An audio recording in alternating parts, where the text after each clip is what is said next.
ठीक है। इसके बाद जो क्वेश्चन है एक्चुअली, क्या कभी कभी बोल सकते हैं क्या, what is impulse and give some example of impulse. ठीक है, क्या क्या एग्जांपल, जैसे हम क्रिकेट बॉल का एग्जांपल दिए है, ऐसे ही तुम और भी एग्जांपल दे सकते हो। मान लो a person who is standing on the floor, ठीक है, and suddenly fall on the floor, ठीक है, and if there are two types of floor, one is cemented floor and another is sanded floor. मतलब एक मिट्टी का floor है, एक क्या है, प्लास्टर का फ्लोर फ्लोर है। तो उसमें अगर कोई सेम आदमी जिसका मास सेम है तो गिर जाएगा, तो किस में ज्यादा उसमें मतलब चोट लगेगा, किस में वो ज्यादा इंजरी होगा?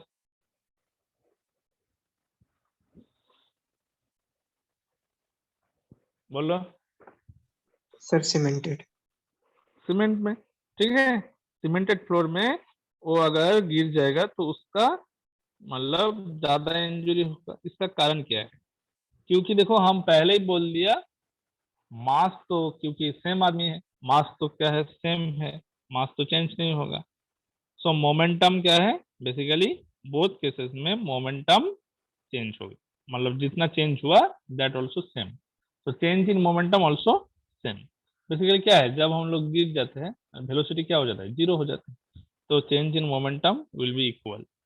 But when a person falls on cemented floor, his momentum is reduced to zero in a very short time। ठीक है, मतलब f into dt का value very large. But when the person is falling on the sand floor, मिट्टी का floor में जब गिर जाता है, तो due to this average force exerted by the और the time is very large. ठीक है, तो इसको हम लोग बोलेंगे क्या, इन केस ऑफ इम्पल्स अगर बोलेंगे कि इम्पल्स का वैल्यू जब वो सीमेंटेड फ्लोर में गिरता है उस केस में ग्रेटर होता है जब वो मिट्टी का फ्लोर में गिरते हैं उससे। ठीक है, तो as a result the person realise more injury when he falls on the cemented floor. ठीक है, ऐसे कुछ कॉन्सेप्चुअल क्वेश्चन दे सकते हैं। ठीक है, लेकिन अभी क्या है, एक न्यूमेरिकल करेंगे, न्यूमेरिकल करने से और भी तुम्हारा क्लियर हो जाएगा। तो तुम लोग ही सॉल्व करोगे, सॉल्व हम नहीं करेंगे, तुम लोग से बताओ इसका आंसर क्या है। ठीक है, हम न्यूमेरिकल बता रहे हैं। सपोज एक क्रिकेट बॉल, ठीक है, क्रिकेट बॉल ऑफ मास 150 ग्राम, हम पूरा नहीं लिख रहे हैं, तुम लोग लिखो एक क्रिकेट बॉल ऑफ मास 150 ग्राम। ठीक है, तो ऐसा एक क्रिकेट बॉल है जिसका मास क्या है, जिसका मास है 150 gram, m equal to 150 gram. Okay, mass लिख दिया। इसके बाद बोला है moving with velocity 12 meter per second. ठीक है, 12 मीटर पर सेकेंड वेलोसिटी लेके मूव कर रहा है and hit by a bat. ठीक है, हिट्स बाय ए बैट, मतलब एक बैट द्वारा हिट हुआ, so that the ball is turned back with a velocity 20 metre per second. मतलब क्या है, u वेलोसिटी लेके गया, u का वैल्यू कितना है, 12 meter per second, 12 meter per second. वो जाके बैट में हिट किया एंड हिट करने के बाद वो बॉल कितना वेलोसिटी लेके टर्न बैक हुआ, v इक्वल टू दिया हुआ है कितना, 20, हाँ 20 मीटर पर 20 मीटर पर सेकेंड। ठीक है, देन क्वेश्चन इज, अच्छा उसके बाद ये भी दिया हुआ है द फोर्स ऑफ ब्लो, मतलब बॉल जो गया, force of blow act for 0.01 second. ठीक है, तो जो टाइम है हम बोले थे ना वेरी शॉर्ट टाइम, तो शॉर्ट टाइम का वैल्यू कितना है और डेल्टा टी का वैल्यू कितना है, that is equal to 0.01 second. तुम टी भी लिख सकते हो, हम डेल्टा टी लिखे हैं तो कोई प्रॉब्लम नहीं। ठीक है, इतना सेकेंड। तो अभी क्वेश्चन है क्या, find the average force exerted by the bat on the ball. Question क्या है, find the find the average force exerted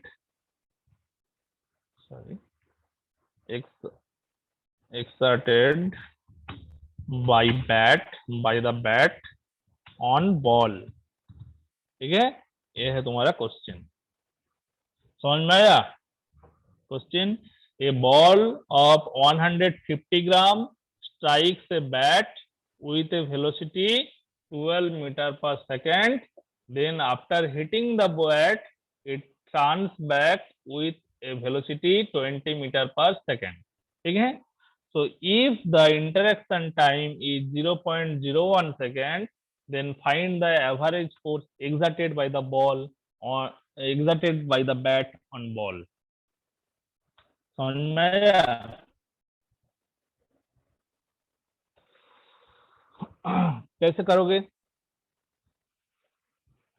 any concept? किसी के पास कुछ आइडिया आ रहा है? देखो सारा वैल्यू दिया हुआ है, यहाँ पे एम दिया हुआ है, यू दिया है, भी दिया है, डेल्टा टी दिया हुआ है। क्या नहीं है तब? क्योंकि बॉल जाके जब बैट में स्ट्राइक हुआ उस टाइम क्या हुआ, this is the case of impulse, है ना, इम्पल्सिव फोर्स। सो इम्पल्स का वैल्यू तुमको कैलकुलेट करना है। इम्पल्स इक्वल टू, हम लोग क्या जानते हैं, impulse is measured by the quantity that is equal to, बोलो, that is equal to change in momentum. Basically I equal to क्या हुआ, I equal to impulse equal to m भी मतलब final momentum minus initial momentum, that is m u. So m भी minus m u का value यहाँ पे calculate करो। देखो भी का वैल्यू दिया हुआ है, भी इक्वल टू कितना, 20 metre per second, and you का वैल्यू दिया हुआ है 12 मीटर पर सेकेंड। बट यहाँ पे मास क्या है, देखो ग्राम, 150 ग्राम। तो देखो these are SI unit, metre per second, but gram क्या है, सीजीएस यूनिट। तो इस सीजीएस को पहले एसआई में कन्वर्ट करो। तो इसको हम लोग लिख सकते हैं 150 इंटू कितना, 10⁻³ इतना ग्राम, मतलब 1000 से डिवाइड करना है, क्योंकि 1 kg इक्वल टू कितना ग्राम, 1000 ग्राम। सो 10⁻³ से मल्टीप्लाई करने से उसको हम एसआई यूनिट में कन्वर्ट कर लिया, दैट इज केजी में कन्वर्ट कर लिया। तो अभी तुम कैलकुलेट कर सकते हो, एम भी कैलकुलेट कर सकते हो, एम यू कैलकुलेट कर सकते हो, एंड अल्टीमेटली तुमको क्या बोला है, calculate the value of force, मतलब एफ एवरेज का वैल्यू यहाँ पे कैलकुलेट करना है। तो हम लोग क्या जानते हैं, इम्पल्स इक्वल टू बेसिकली, बोलो, impulse equal to I equal to, हम लोग सीखे है ना, एफ इंटू एवरेज इंटू क्या है, डेल्टा टी। ठीक है, तो यहाँ पे एफ क्या है, वेक्टर क्वांटिटी, इसलिए वेक्टर नोटेशन दो, कोई प्रॉब्लम नहीं। So F average into delta T. Okay, so impulse का वैल्यू कैसे कैलकुलेट करोगे, I equal to basically m भी minus m u. Okay, m भी माइनस एम यू। सो देखो यहाँ पे एम कॉमन ले लो, ब्रैकेट के अंदर क्या रहेगा, एम अगर कॉमन ले लेंगे तो भी माइनस यू होगा ब्रैकेट के अंदर। सो एम का वैल्यू कितना है, वैल्यू पुट करो, एम का वैल्यू है 150 इंटू 10⁻³ तो 150 किसी का रिजल्ट आया तब बताओ, 150 इंटू 10⁻³ Yes, sir. एंड भी का वैल्यू कितना, 480 Newton. 480 newton. Very good, 480 newton ही आएगा। ठीक है, 480 न्यूटन इज द आंसर। तो 150 इंटू 10⁻³ एंड भी का वैल्यू कितना है, भी का वैल्यू 20 और यू का वैल्यू क्या है, -12। ठीक है, बट यहाँ पे देखो, यहाँ पे एक कॉन्सेप्ट तुमको लगाना है। क्या कॉन्सेप्ट, जो आंसर दिया 480, बताओ कौन दिया आंसर, कौन था, करीना, क्या नाम था, Yes, sir. अंशिका, बोलो 480 जो तुम कैलकुलेट किए हैं, यहाँ पे भी एंड यू का कॉन्सेप्ट कैसे लगाया बताओ। कैसे? मतलब यहाँ पे देखो इस फॉर्मूला को हम यूज करेंगे। v का वैल्यू यहाँ पे दिया हुआ है 20 metre per second, okay, and u का वैल्यू दिया हुआ है 12 मीटर पर सेकेंड। तुमको कैलकुलेट करना है क्या, तब 20 माइनस 12 कर देंगे तो अल्टीमेट क्या आ जाएगा, 150 इंटू 10⁻³ इंटू 8 आ जाएगा, क्योंकि 20 माइनस 12 मीन्स 8। बट वहां पे 8 होगा क्या, दूसरा कुछ होगा?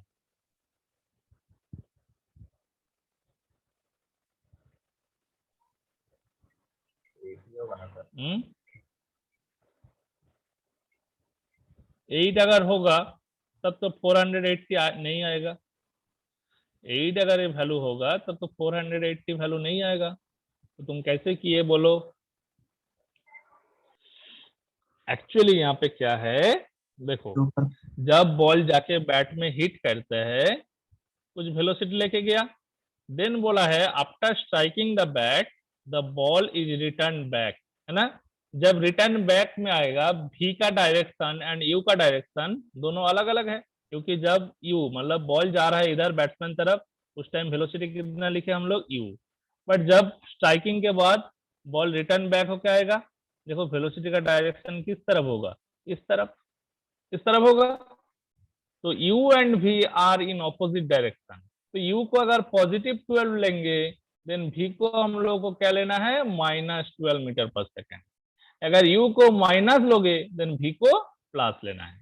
तो ऑब्वियसली यहाँ पे क्या है, यहाँ पे v के जगह पे हम क्या पुट करेंगे, -20 पुट करेंगे, ओके, -20 -12। तो क्या होगा अल्टीमेटली, -20 एंड -12 मीन्स -32, ओके। तभी तुम्हारा पॉसिबल है। देखो 150 इंटू 10⁻³ इंटू -32 -32, ठीक है। सो इस वैल्यू को तुम पुट करो यहाँ पे, कहाँ पे, मतलब हमको एफ एवरेज का वैल्यू पुट करना है। So F average equal to basically क्या होगा, आई बाई डेल्टा टी, मतलब impulse by delta T. So impulse का वैल्यू क्या है, इम्पल्स इक्वल टू इतना है, मतलब 150 इंटू 10⁻³ डिवाइड बाई इंटू -32, ठीक है, इंटू क्या है, -32। सो वहां पे सॉरी वहां पे क्या पुट करना है, तब यहाँ पे डिवाइड बाय हम कर देते हैं। डिवाइड बाय एक्चुअली क्या होगा, टाइम का वैल्यू दिया हुआ है 0.01 सेकेंड। तो ये वैल्यू तुम कैलकुलेट करोगे, देखोगे वैल्यू आ रहा है कितना, एफ एवरेज का वैल्यू आ रहा है, दिस इज एफ एवरेज, हम यहीं पे कर दे रहे हैं और नहीं लिख रहे हैं, ठीक है। तो ये वैल्यू आएगा -480 newton, -480 newton. But we neglect the minus sign, क्यों, क्योंकि फोर्स मतलब यहाँ पे पॉजिटिव फोर्स लग रहा है, तो but we only take the magnitude, मतलब मॉड्यूलस वैल्यू, ठीक है। F average equal to -480 newton, so that is equal to क्या होगा, that is equal to 480 newton, okay, समझ में आया। तो ये कॉन्सेप्ट जो है यहाँ पे देखो, जब तुम अगर u का वैल्यू माइनस लोगे तब, लेकिन यहाँ पे देखो -u v माइनस u मतलब v प्लस u हो जाएगा, देन 20 + 12 मतलब ओनली 32, देन उस टाइम अगर सॉल्व करोगे तो वैल्यू कितना आएगा, 480 न्यूटन, ठीक है। उस टाइम माइनस नहीं आएगा, बट अगर माइनस आएगा उसका क्या लेना है, मॉड्यूलस वैल्यू लेना है, ठीक है। So that value gives 480। समझ में आया? Any question, any doubt? ओह बोलो।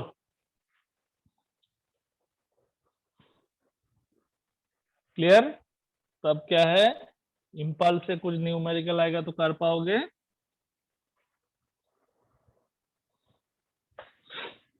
कर पाओगे तो आज देंगे हम ग्रुप में न्यूमेरिकल, हाँ या ना तो बोलो।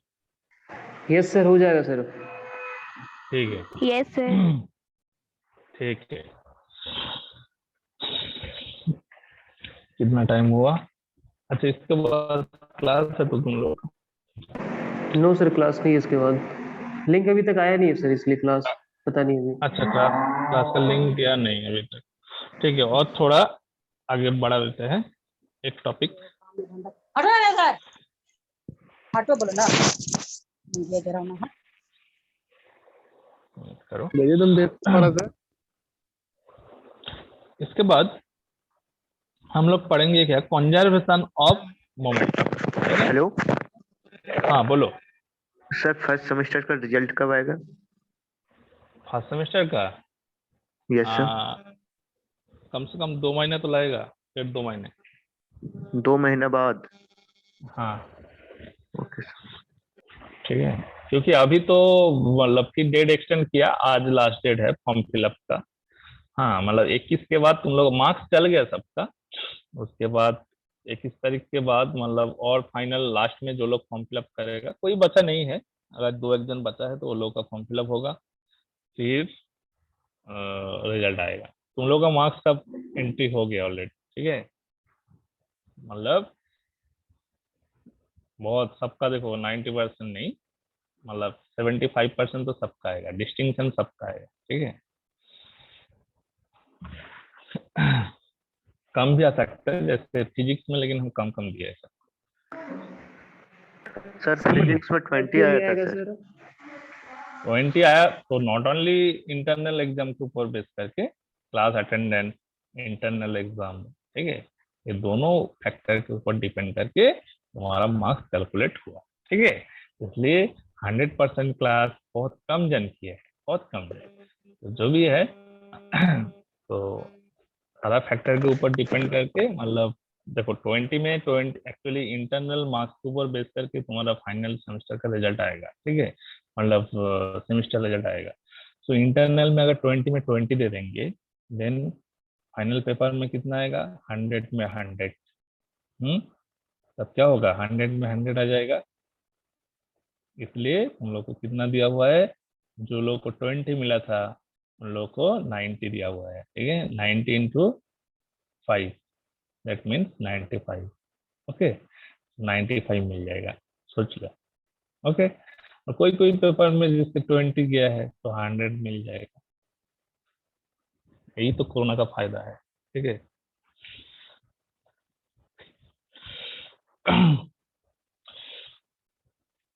हाँ, इसके बाद आ रहा है क्या, कंजर्वेशन ऑफ लिनियर मोमेंटम। ठीक है, क्लियर करते हैं इसको। नेक्स्ट टॉपिक क्या है,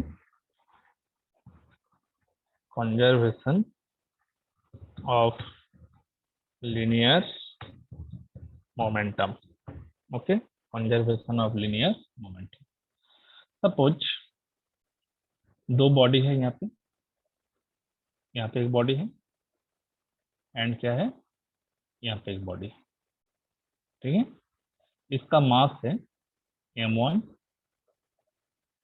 और कैपिटल M, अच्छा m1 ही लिख रहा है, और इसका मास है क्या है, m2। तो देख के लग जाए दोनों का साइज डिफरेंट है। ठीक है तो मास तो डिफरेंट होगा। सो ए मान लो u1 वेलोसिटी लेके जा रहा है, एंड ए क्या है, u2 वेलोसिटी लेके जा रहा है। ठीक है, तो फर्स्ट बॉडी जिसका मास क्या है m1 moves with velocity u1, and second body जिसका मास क्या है m2 moves with velocity v2 u2। ठीक है, लेके मूव कर रहे हैं। एंड आफ्टर दैट हम लोग क्या देखे हैं, आफ्टर दैट हम लोग देखे हैं दोनों बॉडी कोलाइड किया। सो अगर कोलाइड करेंगे तो कैसे होगा फिगर, वैसे एक दूसरे के साथ कोलाइड हुआ,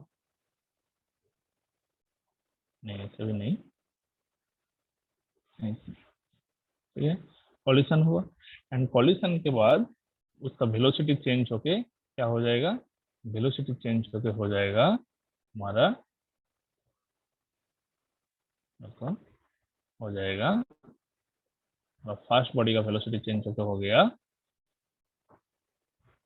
मास तो सेम है और इसका वैल्यू हो गया u2, u1 चेंज होके हो गया v1।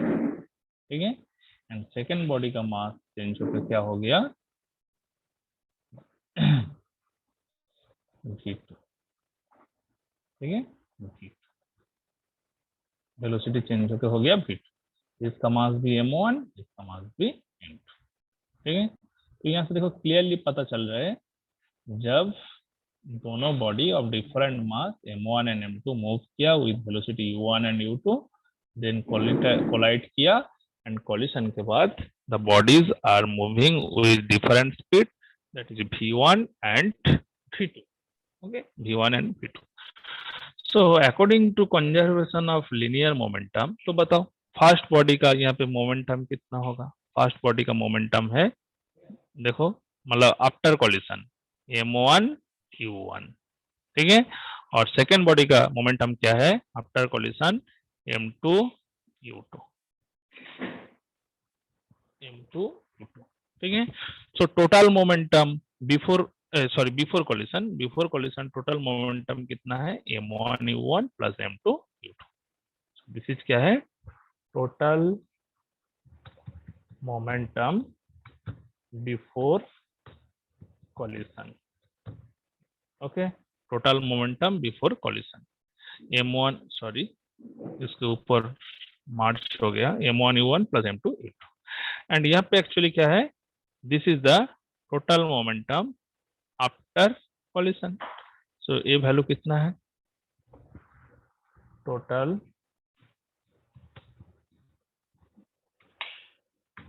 मोमेंटम आफ्टर कॉलिशन, ठीक है, आफ्टर कॉलिशन ये वैल्यू कितना है, ये वैल्यू है तुम्हारा, इसको लिखो m1 v1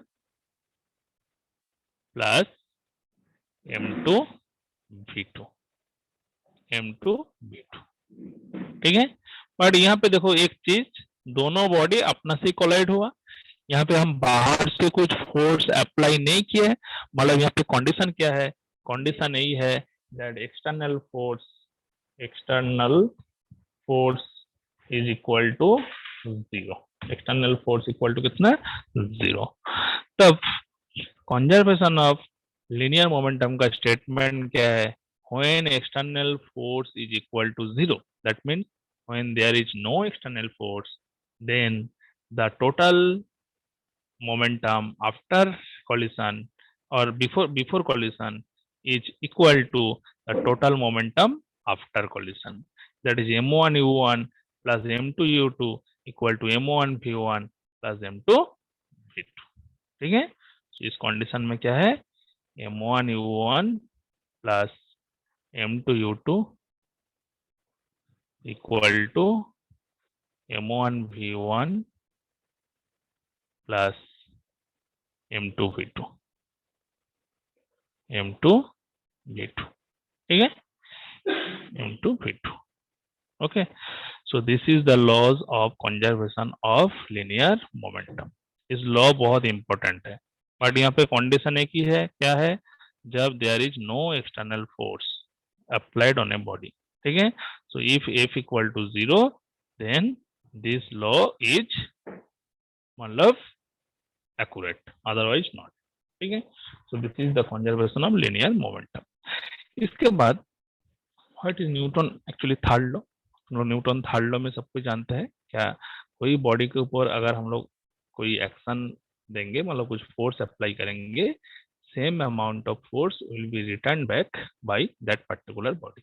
That means the statement is every action there is a equal and opposite reaction, but both the action and reaction force will act on a same body, कभी different body, कभी same body के ऊपर ही दोनों force act नहीं होता है, ठीक है, दोनों फोर्स क्या होता है, एक्ट नहीं होता है। तो अगर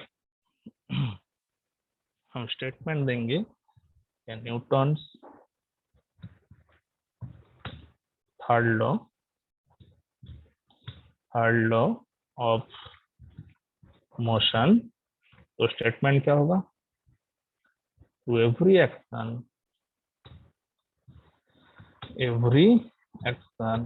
there is an opposite, equal and opposite reaction, To every action there is an equal and opposite reaction. Okay, suppose यहाँ पे एक बॉडी है, सपोज दिस इज, मान लो ए बॉडी क्या है, this body is A body, and यहाँ पे एक बॉडी है, suppose this body is B body.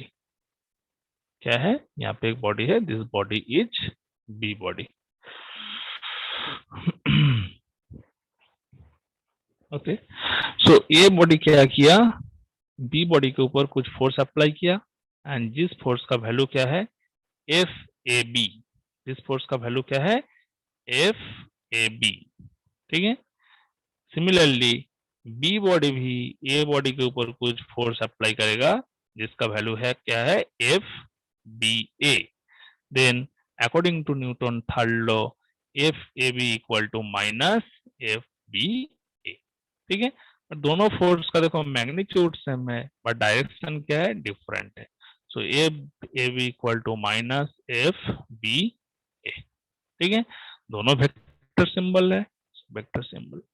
ठीक है, where F A B is the force act on A body B by body A, and force BA is the force act on a body A by body B. These two forces are equal and opposite. Here that's why we put a negative sign here. ठीक है, so what is the indication of negative sign? Negative sign indicates these are opposing force. These are opposing force. ठीक है, or opposite force. Opposite force. But this force always act on two different bodies. It will not act in similar bodies. ठीक है, और same bodies.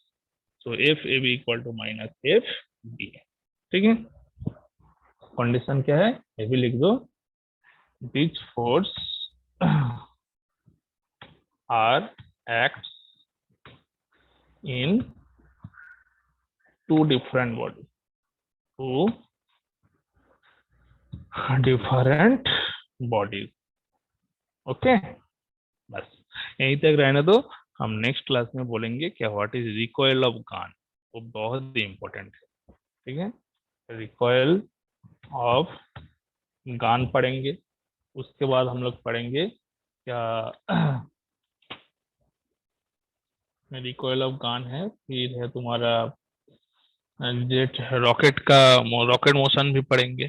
ठीक है, फिर next class में देखा जाएगा। रिकॉइल ऑफ गन बहुत इंपॉर्टेंट है, हमेशा क्वेश्चन में आता है, what is the recoil velocity of a gun.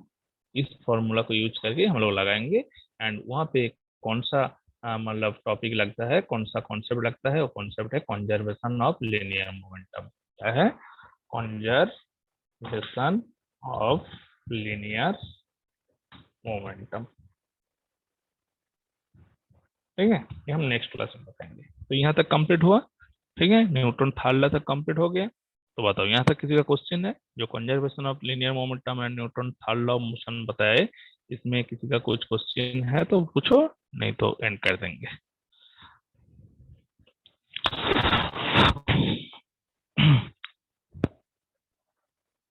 Clear है?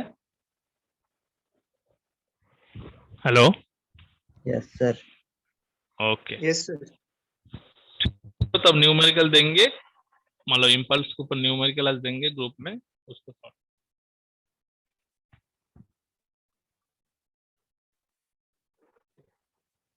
ठीक है, क्या पढ़ना शुरू कर दिया? सर हाँ ठीक है, चलो थैंक यू सर।